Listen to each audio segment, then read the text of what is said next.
I don't know who found the temple. Farmers, maybe. I doubt they knew what they'd stumbled upon. I'll bet they just thought they'd found an interesting ruin, and that was it. Nothing more than crumbling stone and broken pottery. I was never one for digging in the dirt myself. I don't have the patience for that kind of thing. There's no rush of adrenaline to it. There's nothing to make your heart race and keep you on the edge. Back before I left the military, my old CO called me self-destructive. Maybe he was right about that. I just like the rush. I don't know if that's because I've got something to prove or if I genuinely just don't care if I live or die.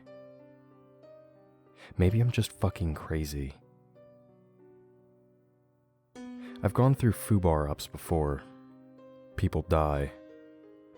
You do shit that should leave you with nightmares. But when the shit hits the fan, it gives you an opportunity to see what you're really made of. Some people break. Some people take it in stride.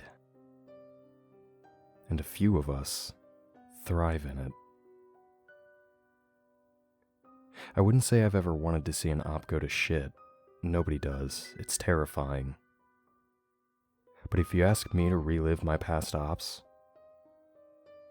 I'd say I'd rather relive the worst ones. First, because those are the ops that made me savor every heartbeat. I'm aware that I'm breaking my contract by sharing this information. After this, I can kiss my career on the circuit goodbye. But I honestly don't fucking care. Montu Defense Services can fuck themselves for trying to bury it. There are some things in this world that are not meant to be fucked with. What we found down there, what we lived through, that was one of them. My name is Corporal Jasmine McKay. I've been to hell. And this is what I saw down there. The temple was located in Italy, a few kilometers off the coast. It was about as close to the middle of nowhere as we could get. I figured it must have been something big for someone to have hired a PMC to guard it. But I don't know any more than that. It was money. And as a rule, I didn't socialize with my clients. I mostly stuck with my own and fireteam whiskey. While you were on a job with Montu, your fireteam was your family. I respected that. Ops didn't typically go tits up, but when they did, when you were the one in the shit, it was hard to care about the job itself. When someone starts shooting at you, the clients and their interests stop mattering. All that matters is you and your team. It grounds you, gives you something to focus on. In a way, it simplifies things. Whiskey was a good group of people. I'd worked with most of them before. Captain Fred Compton was our designated team leader. He was clean cut, late 30s, and no nonsense. Like me, he'd done his time as a soldier, and I don't think he really had much else to do with his life. I'd heard a few rumors about bad calls made in hot spots, but I made a point not to listen to those. Compton was in charge for better or worse, and frankly, I'd say I've had worse COs. We had 2 automatic riflemen, PFCs Calvin Blake and Alan Hopper. Blake was blonde, baby-faced, and about as green as you could come. For a rookie, the kid had one hell of a mouth on him. Hopper, on the other hand, knew his shit. He was just about as close to a Texas stereotype as one might get. A modern cowboy looking to buy a ranch and drop off the face of the earth. It was no secret that he only cared about the money, and so long as his wallet got fatter, he'd do damn near anything. Our grenadier was a man we simply called the Cook. I knew his actual name, most of us did, but we didn't use it. It's hard to be taken seriously with a name like Maximus Pancake, so Cook it was. It suited him more anyways. He was a gentle giant who wore his heart on his sleeve. If nothing else, I respected him for that. Me? I was the team's rifleman. All in all, I can't say we made for a bad team. We just didn't know we'd be going into a foobar op. The job was just to guard a dig. That's all we were hired to do. Guard a fucking dig. We were about 2 weeks in when everything went to shit. I can't say anything interesting had happened prior to that. One of the other fire teams had chased off some teenagers trying to sneak into the dig. Other than that, all was quiet. I was off duty along with most of Whiskey, and in the compound we'd set up a short distance from the dig itself, when Comtus told us we were getting briefed in the command tent. 5 minutes. Be ready to move out. We've got work to do, Whiskey. Something big, Captain? Cook asked. Maybe, Compton replied. Come on. Don't keep the brass waiting. We knew better than to drag our feet. Together, we filed out of our little home away from home. The command tent was just a brisk walk away, and I could hear Blake bitching the whole way there. The fuck have they got that's so urgent?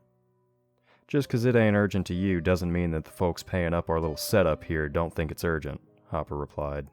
Cheer up, Rook. This job's basically a vacation.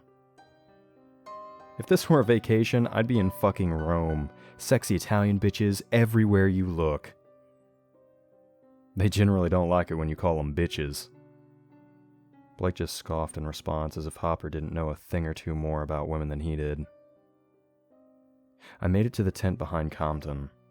The brass was waiting for us, along with one of the archaeologists.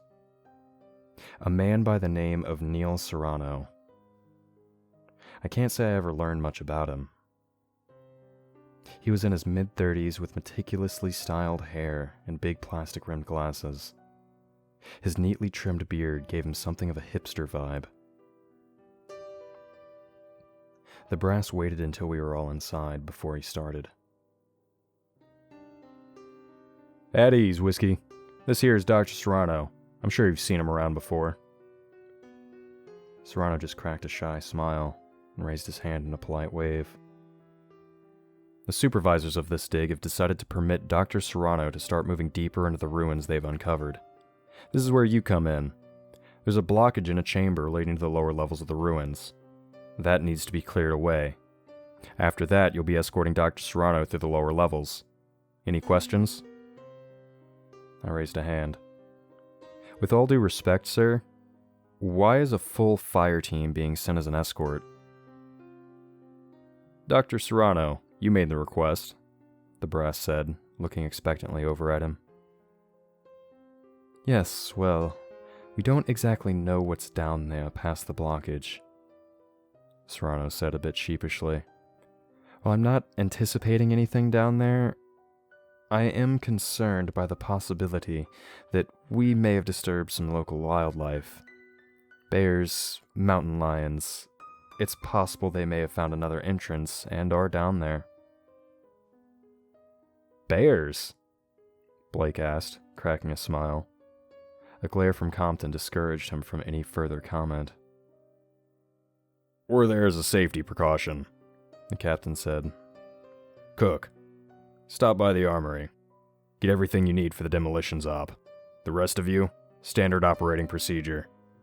Yes, sir, came the replies. Blake sounded just a little less enthusiastic. As we geared up, I could still hear Blake whining about the op. They're outfitting a full fucking fire team to go into a hole? The fuck do they need a full team for?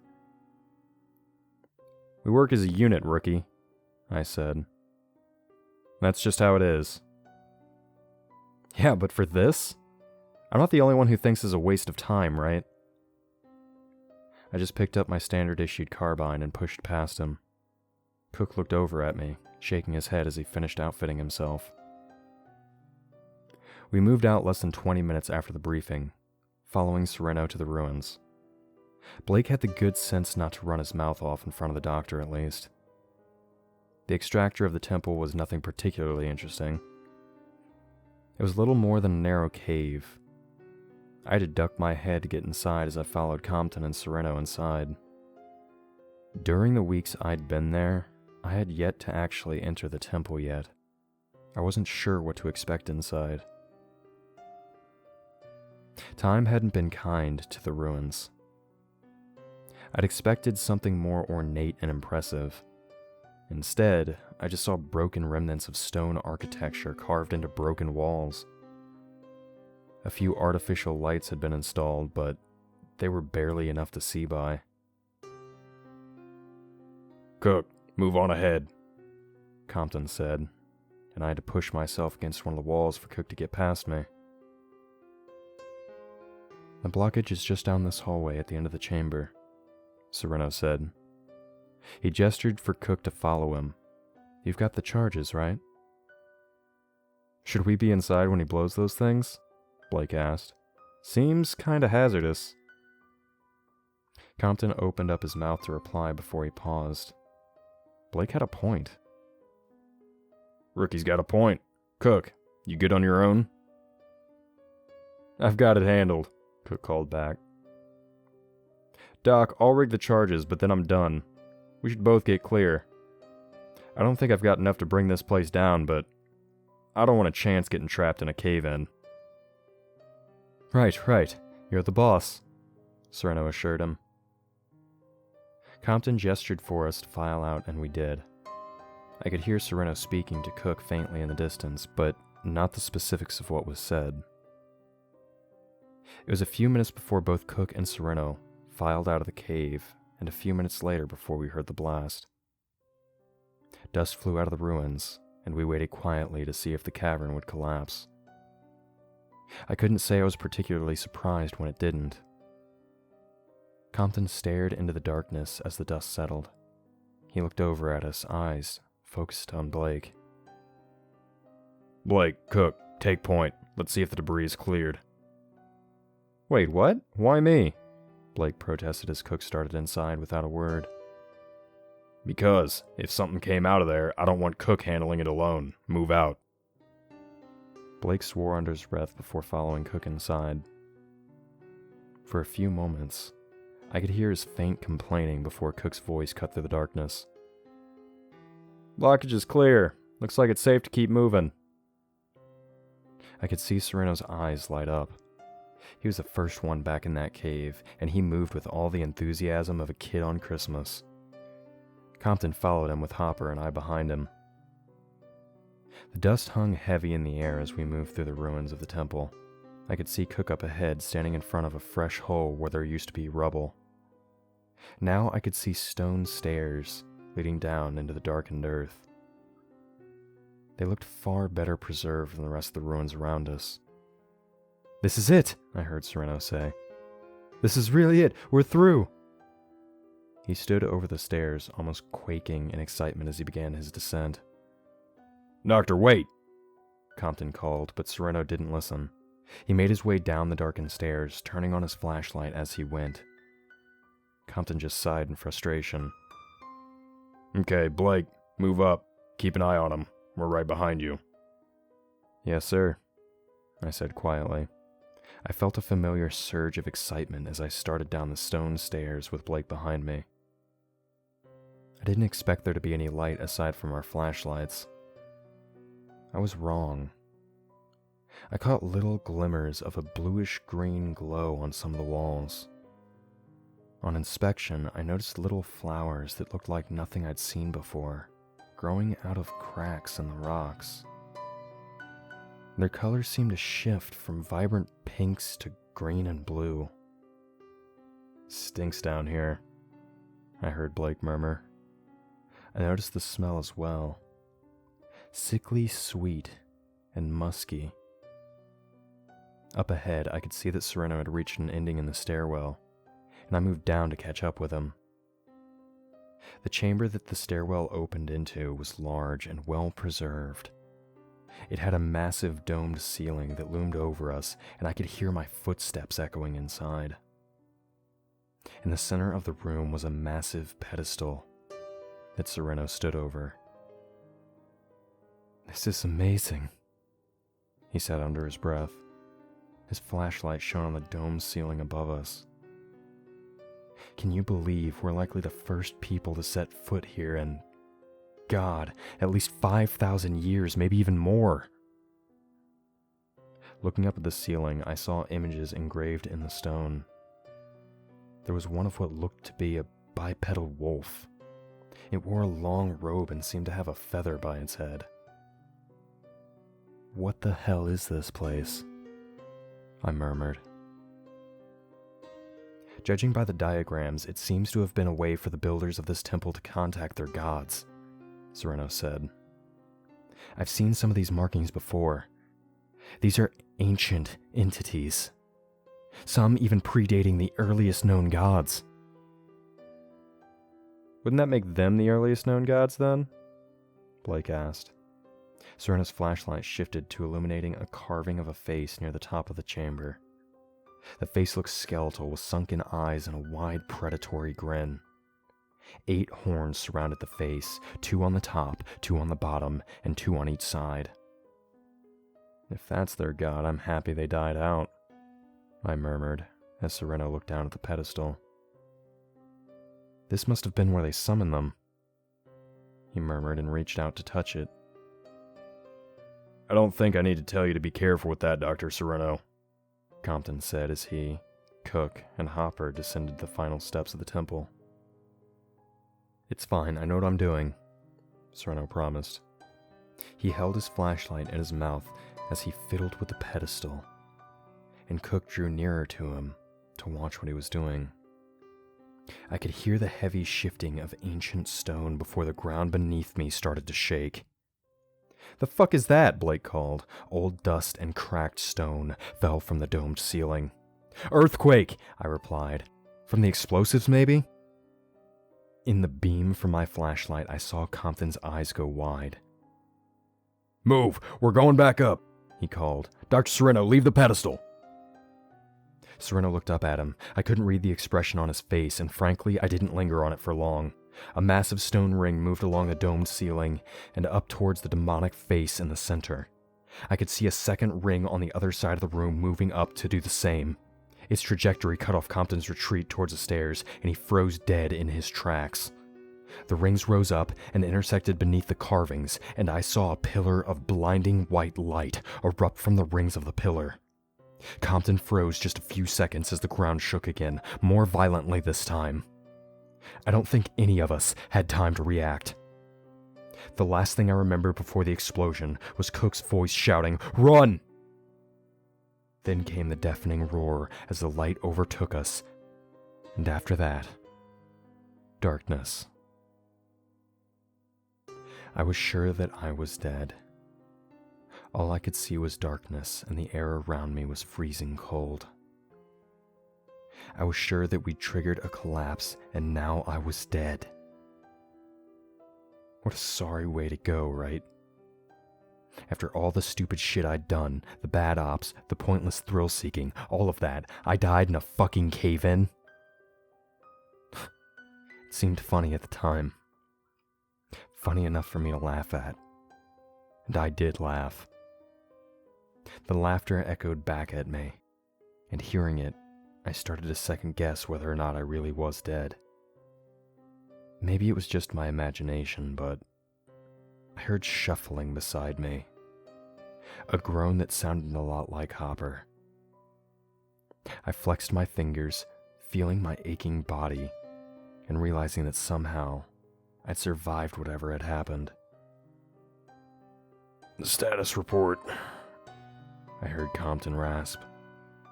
"McKay, Cook, Dr. Sereno, Compton? I called back as I slowly started to pick myself up. The ground beneath me was as cold as ice. Looking around, I saw that I wasn't in complete darkness. There was a pale blue glow around me. It was enough to make out 5 other dark figures. I'm here, Hopper called.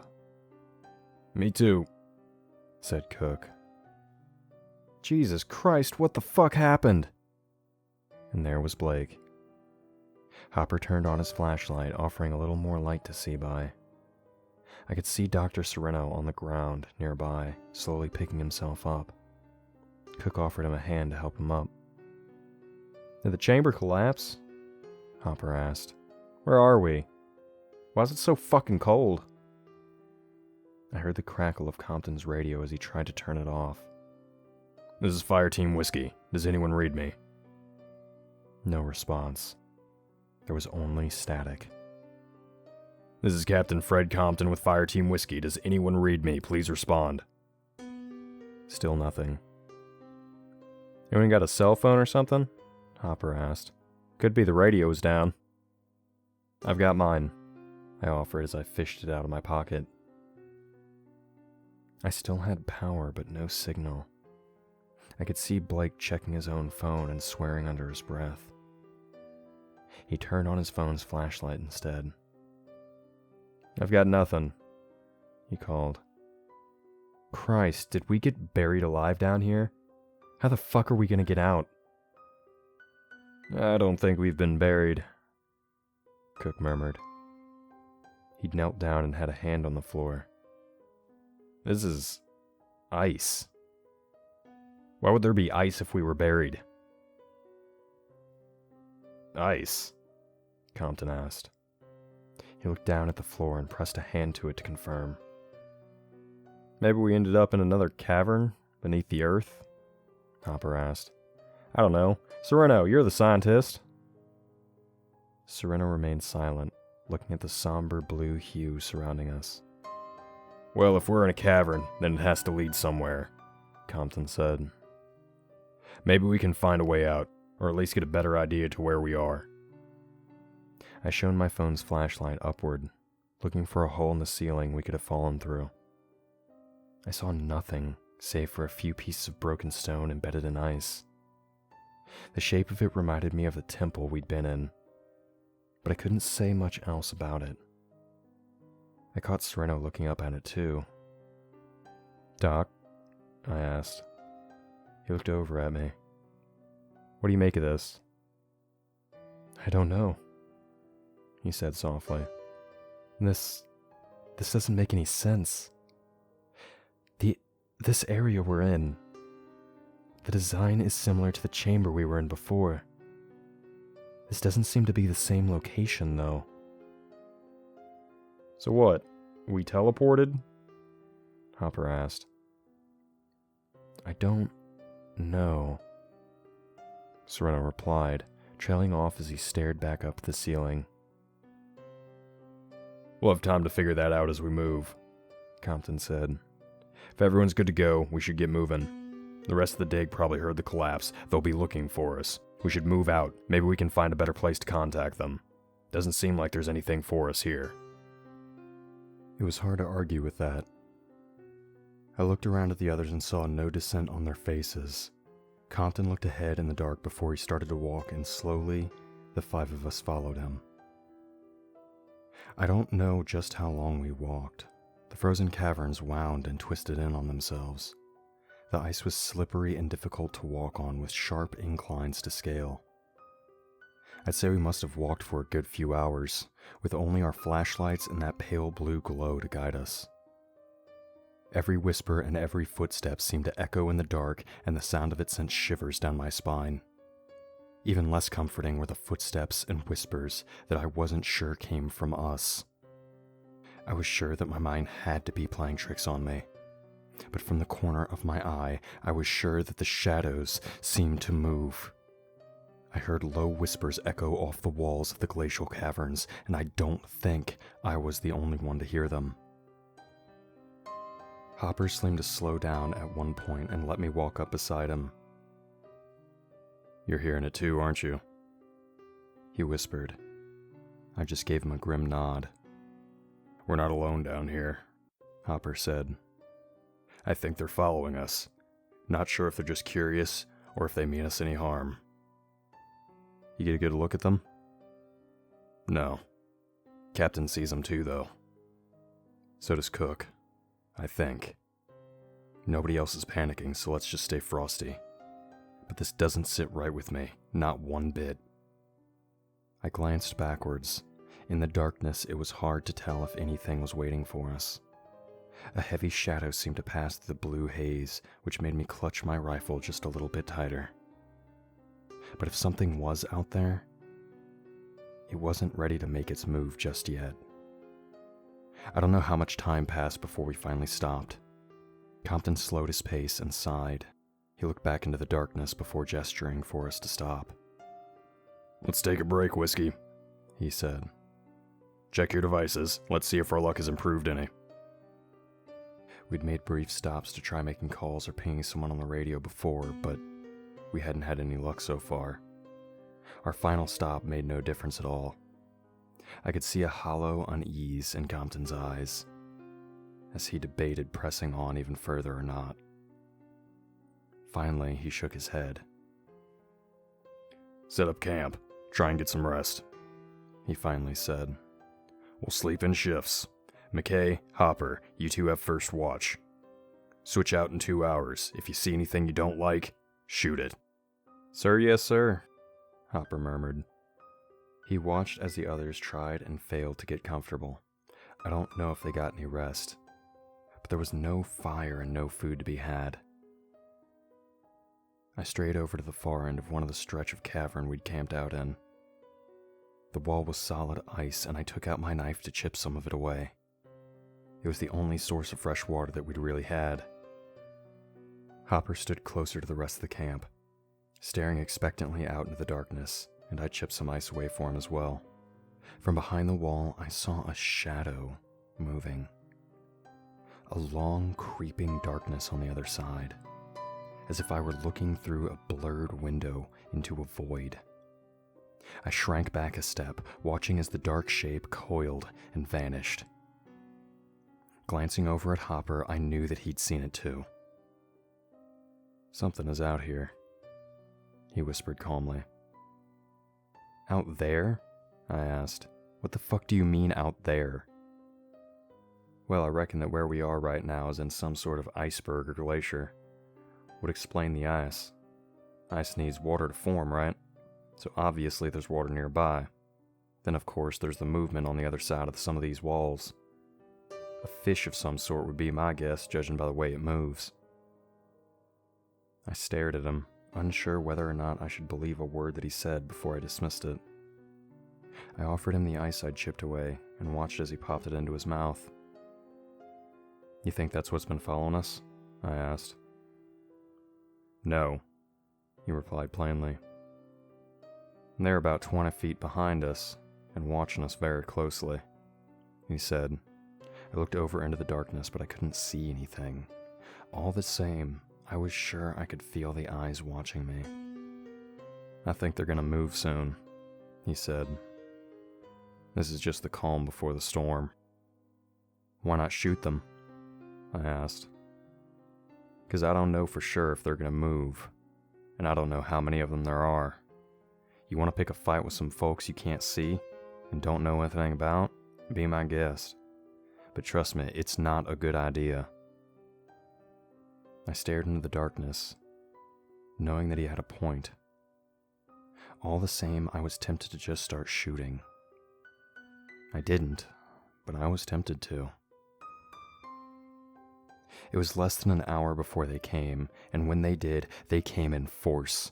We didn't have much warning. One moment all was quiet. The caverns were dark. Then came the light of torches in the shadows around us.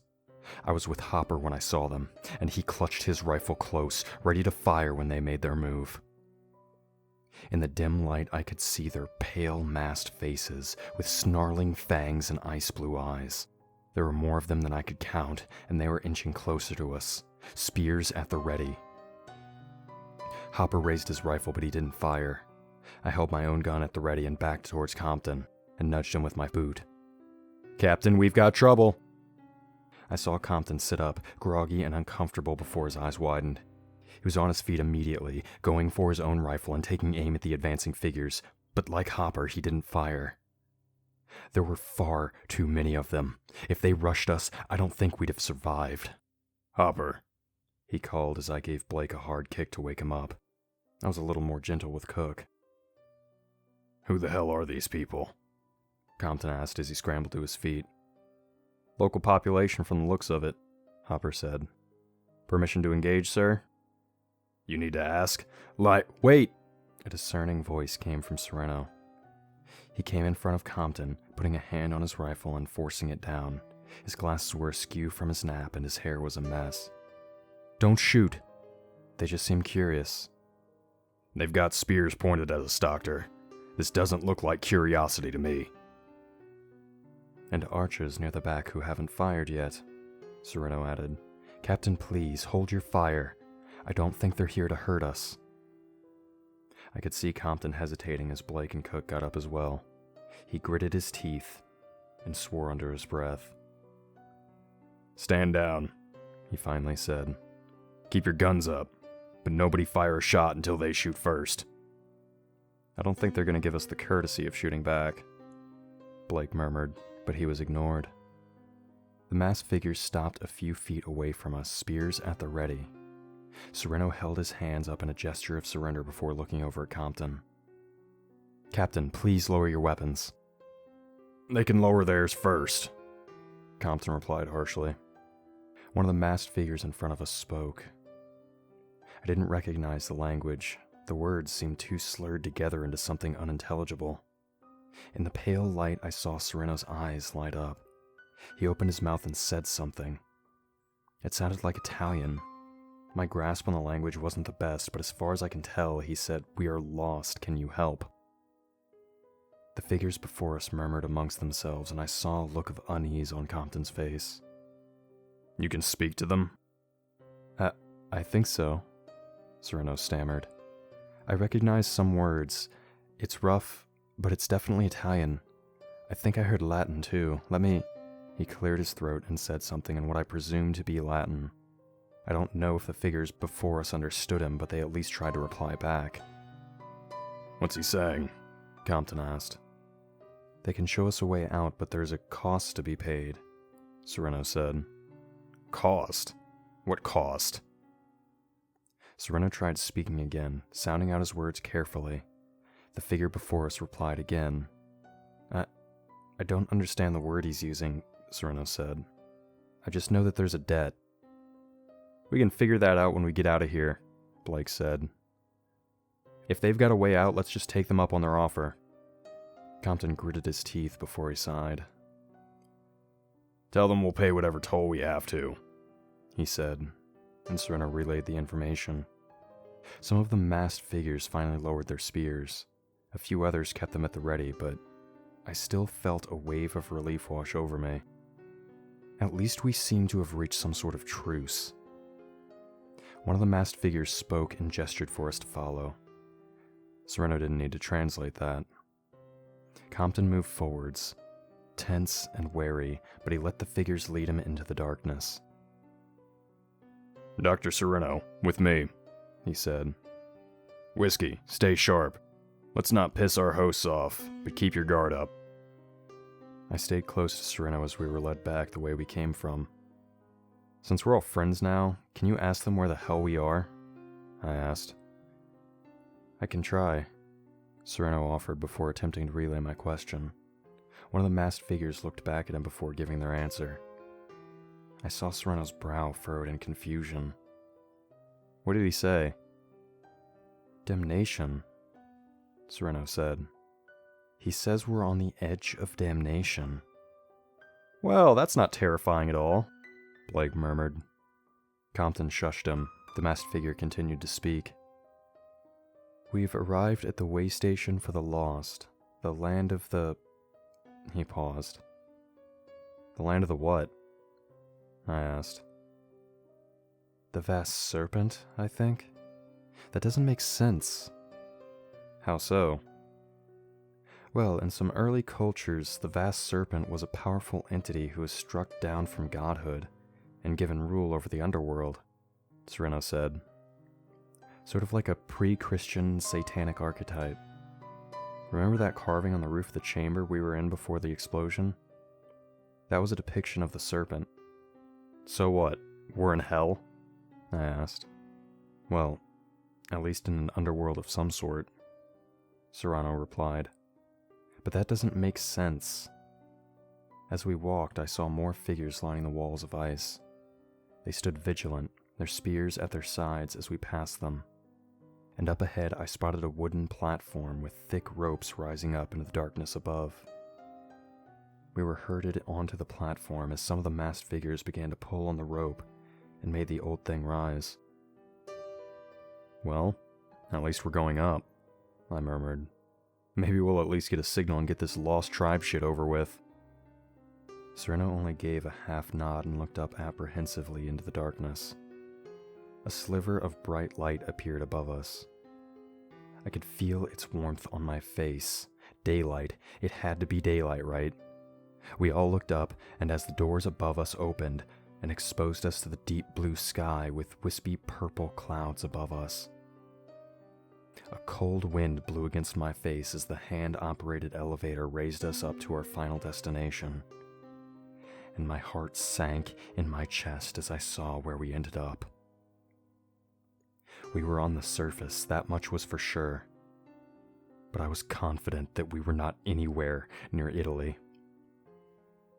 White snow covered the glacial ground, wooden huts were built into the snowy landscape, and large bonfires were built to provide warmth. Strange figures in masks moved about their business. Some glanced our way, but they didn't seem to pay us much mind overall. They looked human enough, yet those snarling masks made me feel uneasy. The masked man who led us topside gestured that we continue to follow him, and said something to Serrano. What now? Compton asked. He's taking us to the Elder, I think? Then I suppose we'll need to choose. Choose? I asked. It was Hopper who answered that. His gaze had been fixated on something in the distance. Isn't that obvious? He said. Choose who we're going to sacrifice. I followed his gaze out towards the edge of the village when I saw what he saw. At first I thought it was gallows, but it was too large and it looked far too much like a crane that would have stretched over the water. From the rope on the end, I saw two things dangling in the wind. It took me a moment to realize that they were the frost-bitten arms of the previous victim. I remembered the massive shape I'd seen moving on the other side of the ice, and felt an uneasy chill run down my spine. The masked figure who had led us up to the village stared at us in silence, but his companions kept their spears trained on us. I could see figures that I knew to be archers at a distance, ready to end us if we made a move they didn't like. Sure, they'd brought us into their home, but we were anything but welcome. The masked man before us spoke, and Sereno quietly offered his translation. They'd like us to relinquish our weapons, he said. I saw Compton staring at the distant archers, quietly running the odds in his head. Sure, we could try and fight our way out, but we'd burn through our ammo in no time, and there'd still be countless more of the masked figures. There was no way to cover our retreat. We were on a giant iceberg after all, and we had no resources. Give them your rifles, he finally said, with a specific emphasis on the word rifles. He handed his own to the masked figure before us, but he didn't touch the sidearm in its holster on his hip. The masked figure didn't seem to notice it. Hopper and I gave our weapons next, followed by Cook, and at last Blake. The masked figure spoke again and turned away, coaxing us deeper into the village. It was time to choose our sacrifice.